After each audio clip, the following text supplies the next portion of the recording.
Welcome to the Modern Esty. I am Coraline, your host, and this is the podcast where we keep it real about life as an esthetician. Each week, I'll share tips, lessons, and motivations to help you grow your business and thrive in this amazing industry.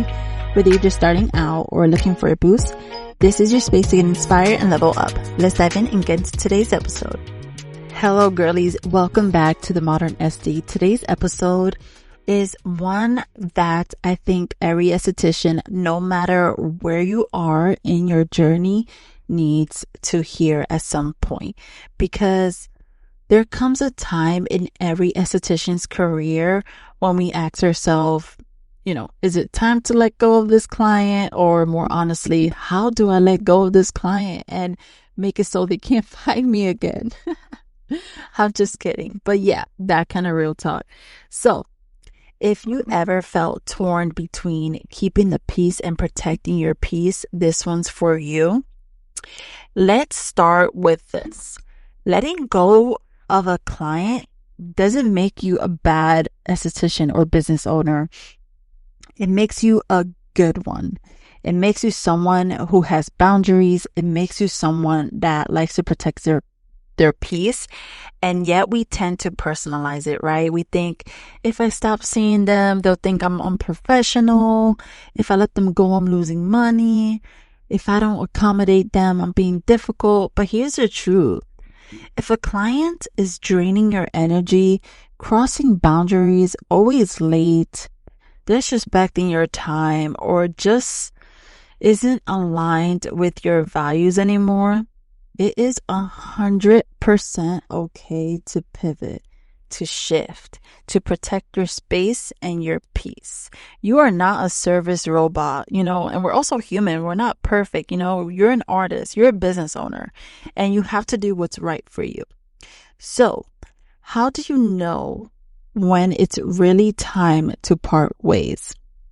Here are a few signs to pay attention to. 1, you dread seeing their name on your schedule. If you get that gut feeling or stress or anxiety when you see them on your books, that is a sign, girl, that you should not be feeling like that towards anyone. 2 is that they repeatedly disrespect your boundaries. Whether it's texting after hours, no showing you consistently, or asking for a discount during an appointment, girl, that adds up, and a real client wouldn't do none of those things. Like, I understand things happen, they have to reschedule. That's fine. I'm talking about those people that are just always disrespecting your time. 3 is you're constantly over giving and undercharging. So you find yourself doing like extra work for free just to keep them happy, because they say, oh, I didn't like how this was last time, to kind of get discounts from you. So if that happens a lot, just check in with yourself, okay? 4, they're just not your ideal client anymore.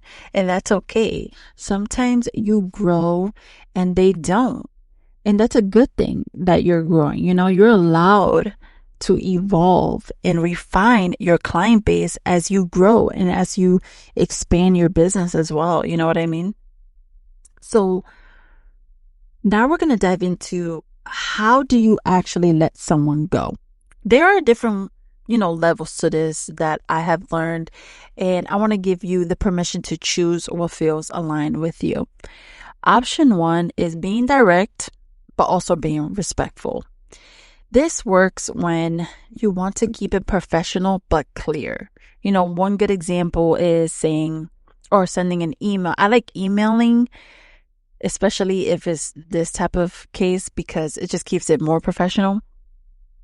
You could say, hey, client's name, I wanted to let you know that I'm making some changes in my business, and at this time, I am no longer able to accommodate appointments going forward. I truly appreciate the time we spent together, and I'm wishing you all the best. You don't owe a lengthy explanation. Keep it clean and firm. Option 2 is the what I like to call like the gentle phase out.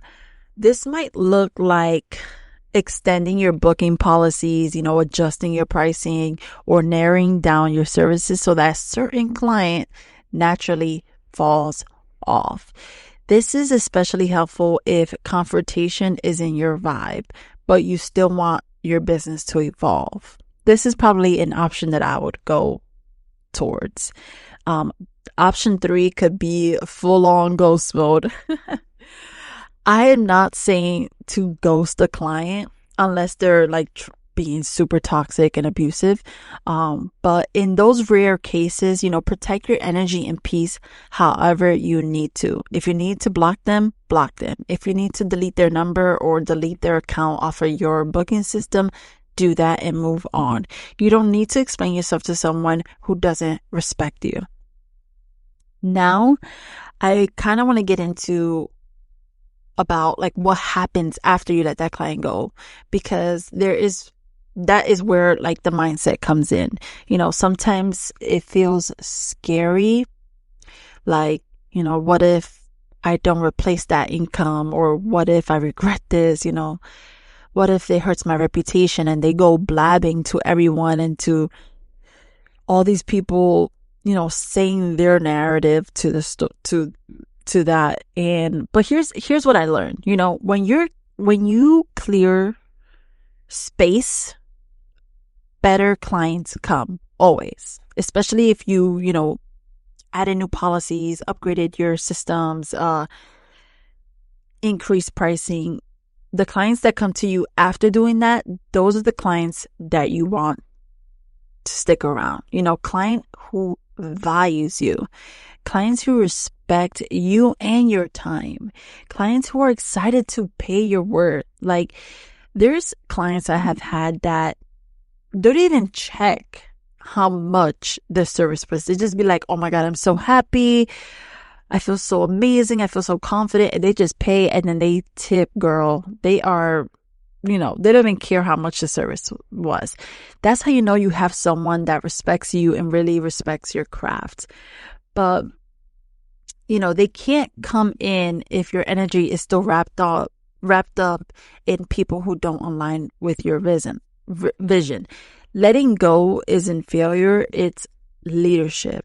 It's choosing long-term peace over short-term comfort. Before we wrap up, I want to offer you a quick mantra to anchor into if you're feeling nervous about letting someone go. You could tell yourself or remind yourself, I am allowed to evolve. I release what no longer aligns. I trust what's meant for me is on its way.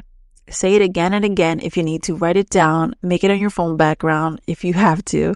This is your sign that it's okay to move forward.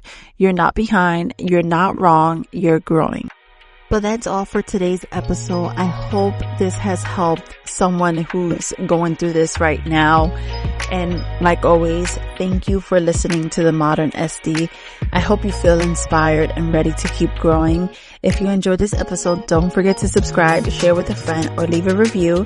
Keep going, keep learning, and I will see you next time. Bye.